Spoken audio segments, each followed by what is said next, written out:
এই যে সোনামার বয়স এখন 4.5 মাস। হ্যাঁ, ও এখন সবে উবুর হতে শিখেছে। এখন মানে ও একটু উবুর হতে পারছে তো, ঠিকঠাক ভাবে পারে না, মানে একটু হেল্প করতে হয়। অনেক সময় পেরেও যায় কিন্তু খুব কান্নাকাটি করে, মানে অনেকটা মানে শক্তির প্রয়োজন হয়। এই যে কোলে নিয়ে আছি, ও নিচে নামার জন্য ব্যস্ত হয়ে যাচ্ছে। মানে চুপচাপ ভাবে কোনো রকম ভাবে থাকতে চায় না, যে একটু সুস্থ হয়ে থাকবে। আর সারাদিন কাজকর্ম করে ক্লান্ত হয়ে যায়, আর তখন ভালো লাগে না যে কোলের মধ্যে নিব, একটু যে চুপচাপ বসে থাকে একটু ভালো লাগে। আর সবসময় এই যে এরকম দুষ্টুমি করবে। ওর তো ভয়টাই কোনো কিছু নেই, যে ওর পড়ে যাওয়ার ভয়, ও তো এটা বুঝেই না যে পড়ে গেলে ও ব্যথা পাবে।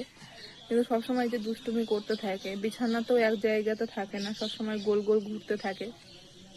মানে এখন ক্লান্ত হয়ে গেছি, আর ভালো লাগছে না। তোমাদের সাথে ভিডিও ঠিকঠাক মতো শেয়ার করতে পারছি না, কারণ অনেকটা ক্লান্ত। আর ভালো লাগছে না আমার, কি বলবো।